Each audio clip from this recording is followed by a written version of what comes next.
to make that the elephant is afraid of this, and used it to make all of finance in Europe and in the member states more healthy. And let me give you one example.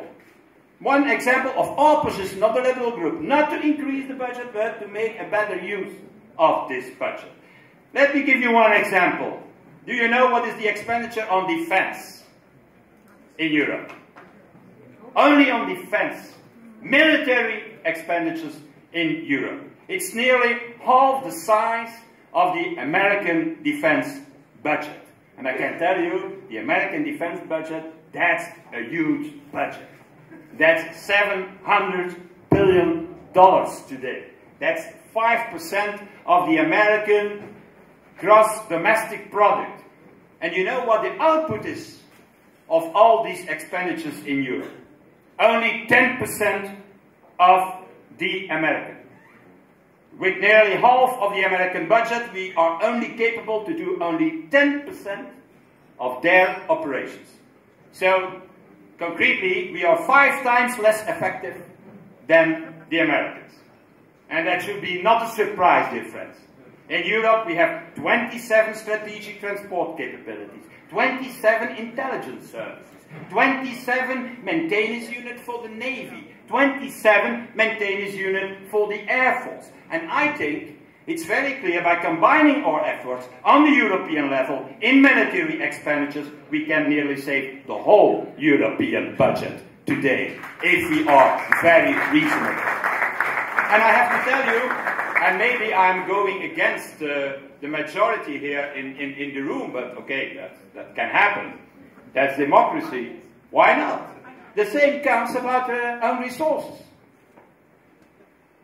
I have to tell you one thing, I'm very open about this, and it's not depending about the Alliance for Liberal and Democrats, but the European Parliament has to approve the new multi-annual financial framework at the end of 2012. So the leaders of the countries can decide what they want, but the European Parliament shall have to say yes or no to it. And I can tell you, if there are no own resources in it, there shall never be a majority in the European Parliament to do it. And wait there, Andrew, before you... wait, I was making my point here. And you know why? Because the European Parliament, please, wants to become a real parliament. Like you all representing in your own parliament. Shouldn't you accept in your parliament that your parliament has no say to the resources of your country? You should say that there's no real democracy. A real democracy is only when the representatives elected by the people can decide on the resources. Well, if you want to have a real parliament on the European level, if you want to have people who are interested in European politics, well, it's very clear. Only when you pay for something, you're interested in something.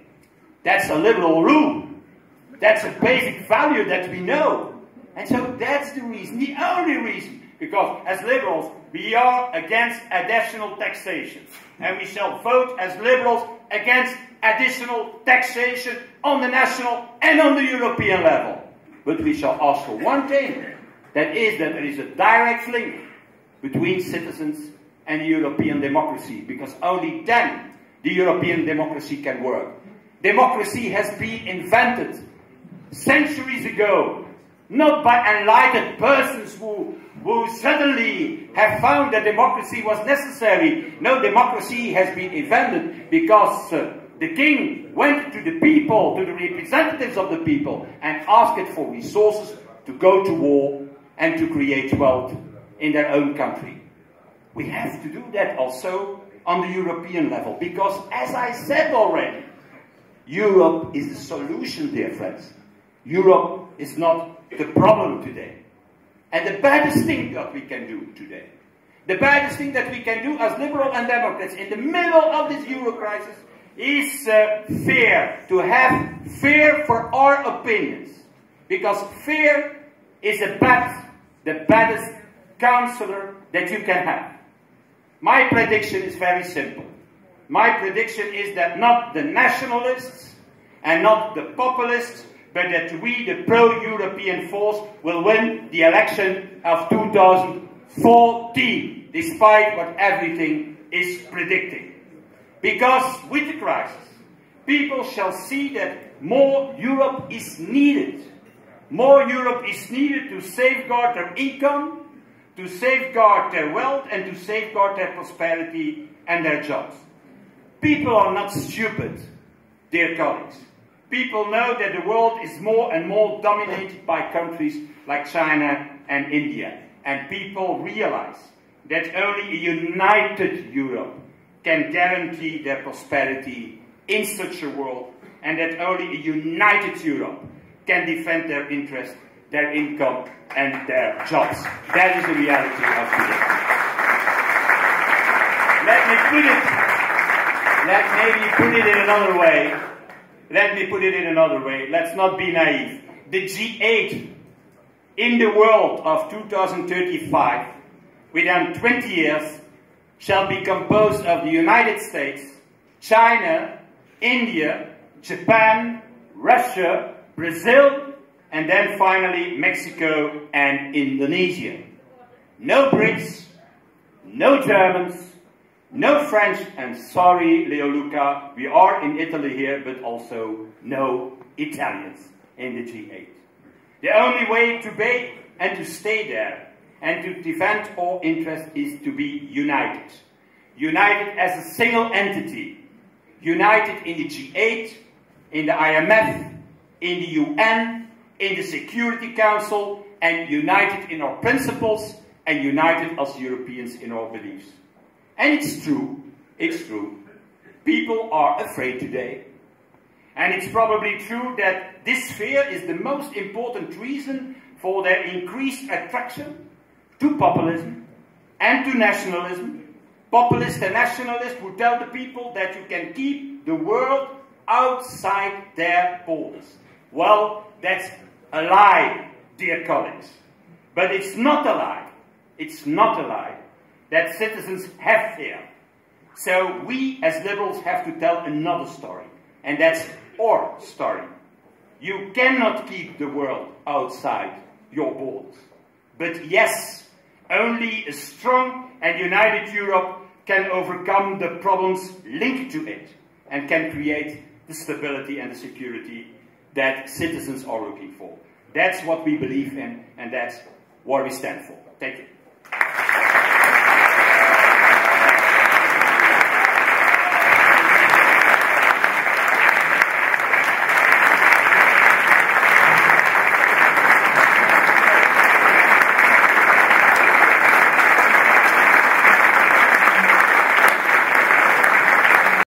President and dear colleagues, Mr. Barroso, this was, I think, your last State of the Union before the elections, and you have also spoken about these elections. But let me be very frank. I think there is absolutely today no room for complacency, because in my opinion, a number of important things, maybe the most important things, are still to be done to tackle this crisis. And it's not that I'm saying that myself. There was a last week's edition of The Economist. They wrote, and I quote, our sleepwalking leaders must start now to agree if we want to avoid disaster.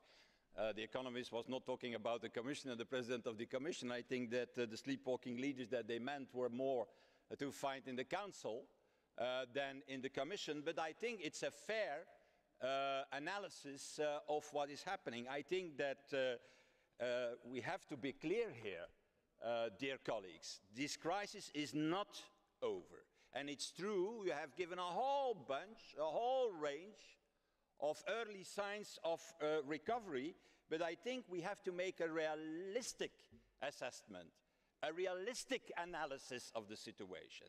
These first signs of recovery are more the proof of the fact that we hit the bottom of the recession.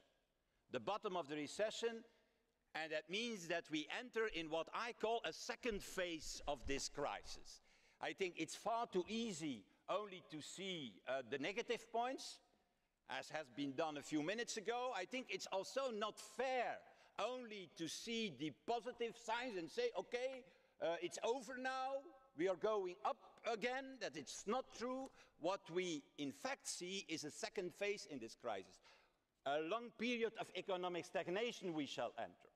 What I call a Japanese winter. You know, in Japan they had also in the 90s a real estate bubble. They entered a non-solved banking problem, and for 2 decades they got low growth figures, high unemployment figures, grow between 0 and 2%. And that is what we are falling in now at this moment. So my problem with the State of the Union, Mr. Barroso, is that it fails to show a consistent vision to that problem. How to avoid a Japanese winter, how to avoid 2 lost decades of economic stagnation in the next 20 years. What we do to avoid that. What is our common vision so that we fall not in that trap? And personally, I think that 3 things are necessary. 3 big reforms, 3 big reforms towards a new Europe. The first is, and you have spoken about that, and I come back to this, a real banking union that is more than the single supervisory mechanism that we have today. The second is, and that was not enough, I think, in your vision on the future, we need a more integrated Eurozone with a real government in the Eurozone and in the European Union, with a common treasury, with common financial instruments so that we can finance our investment at a lower interest rate. We are, in an average, paying 2% more interest in Europe than, for example, in Japan and in America to finance our investment. So how can we recover? And 3, I think also that we have to open the issue, is it not necessary to have a broader task also for our central bank, like the Bank of Japan is doing, like the Federal Reserve Board in the United States are doing, that is that next to inflation targeting, you should have also GDP targeting, gross domestic product targeting. And in fact, Mr. President, what I want to do today in this debate on the State of the Union is to do a proposal to our Parliament now to do something in these last 8 months. Let's be honest, we can do this last 8 months as we do it now with the big fights between the different political parties and the Council, and then we arrive with nothing at all because we shall enter in the election debate and the election campaign. Or we can use this time, this 7-8 months, to pick up a number of files where we are saying that is an added value for our people and for our citizens. Let's do a number of crucial files and dossiers in the next months so that we can also do something concrete in this 7-8 months of this period of this legislature. My proposal are 2 things. We have a proposal now, dear colleagues, from the Commission on the Resolution Fund to complete the banking union. Why not, on a fast track, adopt this proposal of the Commission? I think that everybody here, all the groups, can agree on the proposal that Mr. Barnier has put on the table on the banking union and the Resolution Fund. Let's do a fast track and let's immediately start negotiation with the Council on this. If we first of all start with a report and making our own mandate, then we shall lose months and months and we shall not enter in the discussion with the Council. And my second proposal is in the same sense, in the same direction. You have now a package on the digital agenda to complete the single market with open internet, with lower roaming tariffs. Or we are discussing this and we are losing months in the Parliament, or together we are saying, yes, okay, this is a good proposal of Mrs. Kroes and of the Commission. Let's go forward and let's use a fast track. Let's immediately start the negotiation. Why losing months and months to define a mandate on this, and then losing that time and having nothing at all when the elections are there? No lower roaming tariffs and no open internet. So my proposal to all the groups is that in the next weeks, in the next months, we make a deal on that. And the same is happening for the MFF. Sorry, and I'm saying that to the Council, I'm repeating to what Mr. Swoboda have said, there shall be no agreement with the Parliament if for the first time what you're giving on the MFF is in fact breaching your word. That is what you're doing. You're putting on the table a budget 2014 that has lower figures than the MFF that we have to approve. How can that be possible? And finally, Mr. President, I am concluding with that. I think that the next election shall not be a big fight between the left and the right. I like that, eh? Certainly when you're in the center, you have all the problems on your head. I think it's more between Euroscepticism, who think that you can put the world outside your borders, and the pro-European forces. And I hope that all the pro-European forces can be united to beat Eurosceptics. Thank you.